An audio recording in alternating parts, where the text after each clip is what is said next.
How to save without the temptation to spend it. Human beings have shown that they are simply not capable of keeping a promise or a specific goal. Things like being faithful, making your bed, or saving money are quite a challenge. Few people achieve it, and those who achieve it undoubtedly have to enter heaven.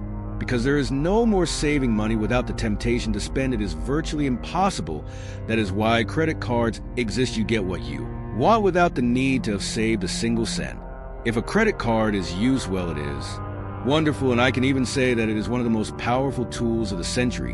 When it comes to money, you can do whatever you want with one, and even when making a payment, it is much more efficient than a debit card. Zero rejections, and if they clone it, you can simply turn it off, and automatically you will have absolute control over it. But the credit card is only worth it if you pay off before the cut, or if you buy in months without interest. That also, but if you let the surcharges accumulate after the cut date, it is It is difficult for this debt to end if the human being really were. So there would be no credit cards. They buy things with credit cards. As a father, I will do the most correct thing.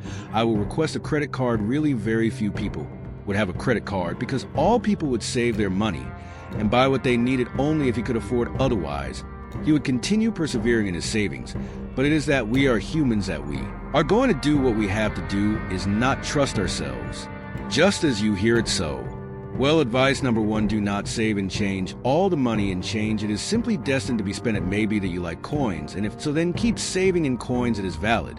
But if you're like me, you surely hate them, and you need large bills. A 20 pesos bill well folded is destined to be spent in change. A 500 bill, for the mere fact that it's hard to find change. It's already difficult for you to spend it. I recommend that you don't save change. Even more so, the fact that you feel that it is. Change already makes you think that it's worthless, but if you count all the coins, it's sure to be more money than you can imagine. People's minds are designed to believe that what is in abundance will never run out. You have 2 bananas, and on the other side you have 100 grapes. It's quite likely that you'll finish the grapes before the bananas, for the simple fact of feeling that there is more and that they will be infinite. In fact, it's a strategy used by supermarkets. They use lots of boxes in the middle of the store filled with products. People like this a lot. It makes them want to buy because people feel that since it's a lot, it's surely cheaper, even if it's not really cheap. It's entering into the competition of buying before the guy next door buys, and on top of everything, buying cheaper than feeling that I'm superior to the neighbor because I buy something cheaper than him. But, well, basically, I didn't save that change. Number 2, collecting a long time ago when I sold crafts. The people who bought the most from me were gringas, and something particular is that since they go to the bank and exchange their dollars for pesos, when they come to Mexico, they generally have bundles of bills of a single color tied together.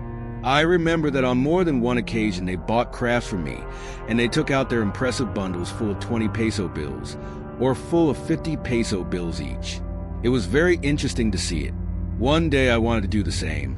So I saved up in 20 peso bills. The truth is that it took me many months. I had collected a bunch of 20 peso bills, and it was an impressive bundle. I felt as if I were a millionaire. Obviously, I wasn't. I didn't like the idea of spending them. It was like my collection of 20 peso bills. I had completely forgotten that they were money, but I was more excited by the idea of having a bundle of bills as a prop. That is exactly what you should do. You should learn to collect money. Set the goal of saving in $1 bills and collect several. You will probably feel very satisfied. Having a big package is the same feeling you had when you collected pesos when you were a child. If a friend told you to change his case, you told him that there is no need to do more. If you did not care, there was no money that was worth it because you felt that you would lose something important. The pain of spending something collectible is a pain that you should use to your advantage in the matter of money. This can also apply to silver ounces. For example, collect silver ounces, and you will see how in a long time it will be difficult for you to sell them. It is ugly to sell them. This will force you to save. Number 3, since we are talking about silver, if you have to save, it is highly recommended to take refuge. True, and not in a fiat currency. We have already talked about this. The fiat currency is the peso, the dollar, or the bolivar is money that is subject to inflationary phenomena and devaluation. This is so for many reasons, but yes, without a doubt, it is highly advisable to save in something that is worth more than in fiat money. When there are economic crises, rich people immediately take refuge in gold. Ask yourself, why am I? A man of power, if it is, I see you at dinner lately, they have also taken refuge in cryptocurrencies, but that is another story for another video number for a future budget when they pay us instead of allocating our money. And making a budget instead, what we do is go to Coppel and spend all the salary on what we see, or we go to Banco Azteca and we get a motorcycle with weekly payments. But we completely forget about the budget. Making a budget means that you will have to leave money for expenses that you will surely have, for example, food, transportation, services, rent, or even leave money for a treat. It is important that you leave a present and future budget. If they charge you $200 in rent and you have $500 left over from your salary, then it costs you nothing to save another $200 for the rent of the following month. If you do this exercise month by month, in a short time, you will have covered the rent for half a year, after a year, and after 2 years, remember that wealth is measured mainly by the time you can live without working, and how many years are you rich if right. Now you stopped working with the money you have. Currently, how long would you live if you tell me not even a day then a problem, and it will be necessary for you to pay more attention to your personal finances. Maybe look for a better job. We are used to making budgets for the month or for the fortnight. When should we make budgets for this month and the next? And the next, if right now you were fired from your job, it would be good if you could say that you can hold out like this for half a year while you look for another job. This would undoubtedly be phenomenal. You could be like with nothing in front of you. A crisis of this type, that is what you should do. Leave a future budget. Do not only worry about today, also worry about tomorrow. The best of all this is that this savings mechanism is very efficient.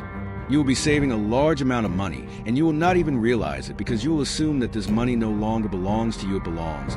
But to your future budget, it is very, very different to save money separately.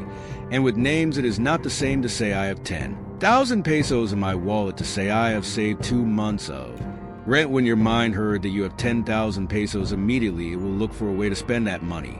But if instead your mind feels that yes, it is already set aside, or that it is already lost, then it will leave it for peace. It is important to deceive your mind instead of letting our savings delay. Number 5, someone you trust. If there is someone you trust to whom you can leave your money, it is phenomenal. Basically any savings technique that prevents you from feeling that you have your money available is excellent for save. If you feel that you have that money, then you will automatically spend it. But if you feel that you cannot use it, then you will forget. If someone you trust takes care of that money for you, then you will not be tempted to spend it. But be very careful with this advice. There are anti-advice.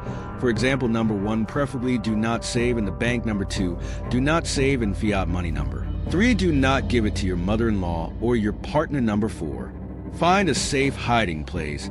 This brings us to point number 6. Number 6, if someone broke into your house to steal, think about the first place they would look for your money. If you were a thief and you broke into your house, what would they look first? Option A, in a little gold box that has money and jewelry everywhere. Option B, inside a teddy bear among other teddy bears. Option C, in the kitchen detergents area. Option D, in your desk drawer. It is obvious that a thief would go directly after the gold box, and behind your desk they would never think about the detergents area or the teddy bear.